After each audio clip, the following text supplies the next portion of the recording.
નવા નવા બનાવેલા રોડ, નવા નવા આવેલા અધિકારીઓ પોતાના ખિસ્સાઓ ભરી લે અને એ ખિસ્સામાંથી થોડું ઘણું વધે એના જે બ્રિજો બનાવે એ બ્રિજોમાં શું કાઢી લેતા જીવો એ ભાઈ? ક્યાં કપચી, સિમેન્ટ, આ બધાયમાં ભ્રષ્ટાચાર થાય છે. ઘણી વખત લોકો સોશિયલ મીડિયા પર વિડીયો પોસ્ટ કરીને કહેતા હોય છે કે આ બ્રિજ પડવાની આરે છે, આમાં તિરાડો પડી છે. સાહેબ, હમણાં જ ગીર સોમનાથ એક વિડીયો સામે આવ્યો હતો કે જેમાં રોડની વચ્ચે તિરાડ પડી તો સ્ટેપલર પીનો મોટી મોટી મારવામાં આવી.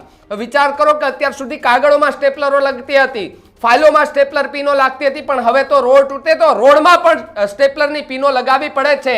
આ ક્યાં સુધી ને કઈ હદે ભ્રષ્ટાચાર ગુજરાતમાં થઈ રહ્યો છે એ સરકારે પણ જોવું ખૂબ જરૂરી છે, મંત્રીઓએ પણ જોવું ખૂબ જરૂરી છે. કારણ કે ટોલના પૈસા પૂરેપૂરા વસૂલવામાં આવે છે સામાન્ય નાગરિક પાસેથી. 1 રૂપિયો ઓછો નથી કરવામાં આવતો તો પછી 1 રૂપિયો ઓછો નથી થતો, પૂરેપૂરા ટોલ વસૂલ કરવામાં આવે છે તો એ પ્રકારના રોડ ગુજરાતની જનતાને કેમ નથી મળતા? અનેક સવાલો અહીંયા ઉભા થઈ રહ્યા છે. સાહેબ, 200, 250, 300, 500 સુધીના ટોલ ટેક્સ લેવામાં આવતા હોય તો એ પ્રકારના રોડ પણ હોવા જોઈએ. પેરિસ જેવા રોડ બનાવવાની વાત કરતા એ નેતાઓને પણ મારે કહેવું છે કે સારા ડામરવાળા રોડ બનાવો, વરસાદ આવે ને તો પણ કંઈ ન થાય. સારું મટીરિયલ વાપરો છતાંય વરસાદ આવે તો કંઈ ન થાય.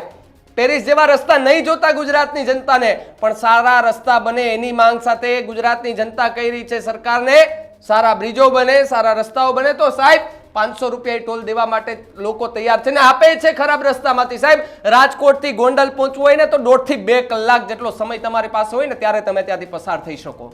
બ્રિજોના કામ ચાલુ છે માન્યું, પરંતુ આસપાસમાં જે બાજુના ડાયવર્ઝન કાઢેલા છે એમાં પણ ધંધડા નથી, એમાં પણ આડેધડ રોડ બનાવી નાખવામાં આવ્યો છે. હર વર્ષની જેમ આ વર્ષે પણ ત્યાંથી વિડીયો સામે આવ્યા ને ત્યારે આપણે એવું થાય કે કેટલા ટાઈમથી કામ ચાલુ છે.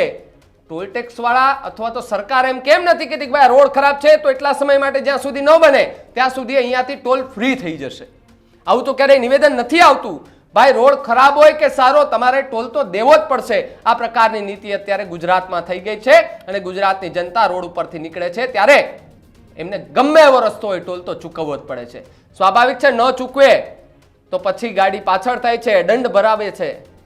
પરંતુ અનેક એવી ઘટનાઓ ગુજરાતમાં બની છે કે જેને લઈને સરકારે સ્વીકારવું જોઈએ કે ખૂબ મોટી ભૂલ થઈ છે, ખૂબ મોટી ચૂક થઈ છે.